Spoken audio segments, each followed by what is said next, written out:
Evangelio de nuestro Señor Jesucristo según San Mateo. Al llegar a su pueblo, Jesús se puso a enseñar a la gente en la sinagoga de tal manera que todos estaban maravillados. ¿De dónde le vienen, decían, esta sabiduría y ese poder de hacer milagros? ¿No es este el hijo del carpintero? ¿Su madre no es la que llaman María? ¿Y no son hermanos suyos Santiago, José, Simón y Judas? ¿Y acaso no viven entre nosotros todas sus hermanas? ¿De dónde le vendrá todo esto? Y Jesús era para ellos un motivo de escándalo. Entonces les dijo: un profeta es despreciado solamente en su pueblo y en su familia. Y no hizo allí muchos milagros a causa de la falta de fe de esa gente. Palabra del Señor. Queridos hermanos, siguiendo con la liturgia en este tiempo durante el año, recordamos rápidamente el Evangelio del domingo pasado, donde el evangelista nos hablaba de las parábolas mediante las cuales el Señor Jesús nos mencionaba la presencia del reino de los cielos. Nos hablaba del tesoro encontrado en el campo, nos hablaba de la perla fina también encontrada, nos hablaba de la red, del pescador. Y de alguna manera deducíamos justamente esto, ¿no? De que hay un reino escondido y debemos que nosotros tratar de encontrarlo en el día a día. Terminaba el pasaje de la semana pasada diciendo que todo aquel discípulo que convertido se convierte en un discípulo del reino, se parece a un dueño de casa que saca de sus reservas todo lo nuevo y todo lo viejo. Esta relación semanal en la liturgia nos lleva hoy a comenzar a compartir este pasaje de la transfiguración del Señor, donde el Señor Jesús se deja ver resplandeciente adelante de algunos de los discípulos en presencia de Moisés y de Elías. De alguna manera esto de lo viejo y lo nuevo que se juntan, que están formando una sola cosa. Podríamos decir así que en la presencia de Moisés y de Elías vemos la presencia real y concreta de la antigua alianza, que en este momento, en esta instancia, ya con Jesús, se planifican ya para una nueva alianza. Por otro lado, vemos que en este encuentro, en la transfiguración del Señor, los discípulos son pocos, no son todos los discípulos, son solamente Pedro, Santiago y Juan. No, el Señor no ha abandonado al resto de los discípulos, ni mucho menos al resto de la multitud que normalmente lo seguía, ¿sí? Pero de alguna manera podemos ver cómo hay distintos círculos en cuanto a distintas cercanías para con el Señor Jesús. Sin lugar a dudas que si nos guiamos por este pasaje que acabamos de compartir, la cercanía que hay entre Jesús con Pedro, con Santiago y Juan hace un círculo muy íntimo. El Señor Jesús se transfigura, deja verse tal cual es en toda su gloria solamente a ellos tres.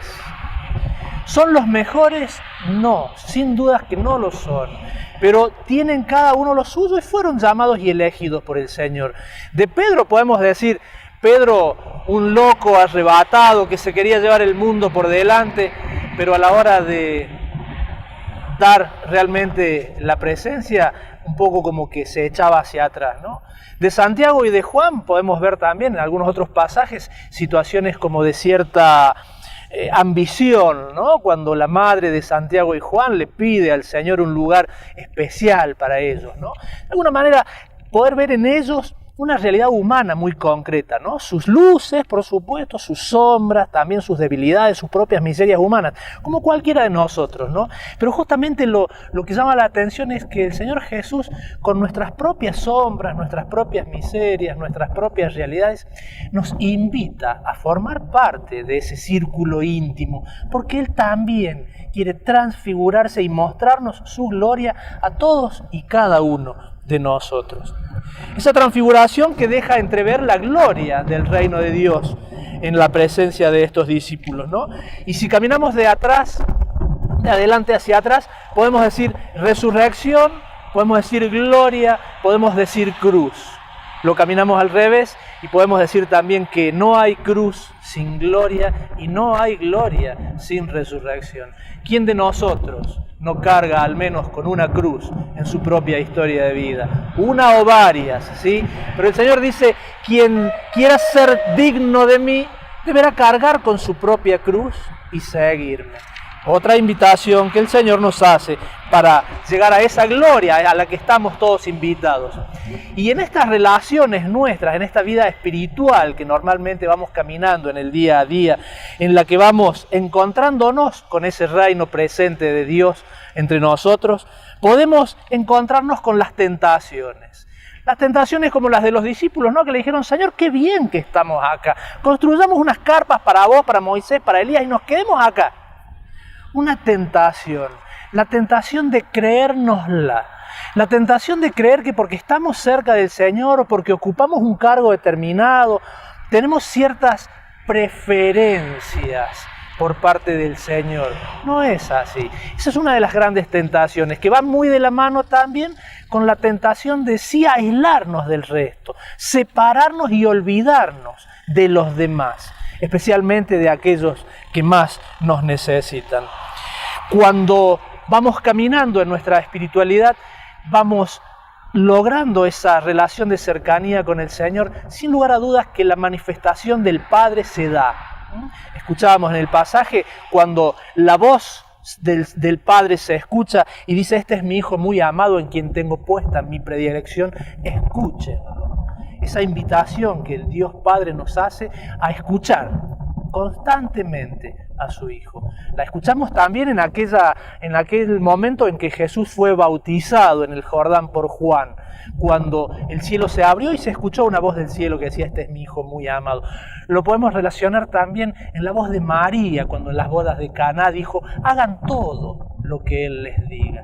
Esa invitación que el Señor nos hace hoy a seguirlo, esa invitación que el Señor nos sigue haciendo constantemente a estar cercanos a Él, íntimamente relacionados con Él. En un momento dado, los discípulos, después de haber sentido cierto temor, cuando el Señor les dice, los invita a no tener miedo, ellos levantan la vista y lo ven a Jesús solo. ¿Desaparecieron mágicamente? No, se hizo una nueva alianza, lo viejo y lo nuevo conjugados, plenificados. Una alianza nueva y eterna en la presencia del Señor Jesús. La invitación que el Señor les ponía, la condición que el Señor les ponía a los discípulos en ese momento era decirle, no cuenten nada a nadie de esta visión que ustedes han tenido hasta que el Hijo del Hombre haya resucitado. De alguna manera podemos hacer nosotros hoy, históricamente hablando, caso omiso de esa recomendación del Señor Jesús, porque era para Pedro, para Santiago y Juan. ¿Por qué? Porque se produce un antes y un después de la resurrección de Jesús. Ellos no deberían hablar antes de que el Hijo del Hombre resucitara. Nosotros ya en nuestro tiempo encontramos a un Jesús resucitado. El Señor ya ha resucitado. Nosotros somos testigos de eso. Tenemos que caminar y tenemos que hablar. Tenemos que contar de que Jesús está manifestado en su totalidad en la gloria del reino y de que ya ha resucitado y ha resucitado por nosotros. Ser testigos, porque hemos visto su gloria, porque creemos en su resurrección. Cargando con nuestra propia cruz, estamos también invitados, por supuesto, a compartir esa gloria y a compartir esa resurrección del Señor. Vayamos a contarlo, vayamos a compartirlo, vayamos a ser testigos, pidiéndole al Señor de que nos dé la fuerza suficiente para poder hacerlo así y para que todo resplandezca, así como resplandeció el Señor Jesús en esa transfiguración, resplandece hoy en nuestro día a día cuando nos mantenemos en su cercanía, cuando nos mantenemos bajo su compañía. Hermanos, que el Señor los bendiga, Padre, Hijo y Espíritu Santo. Amén.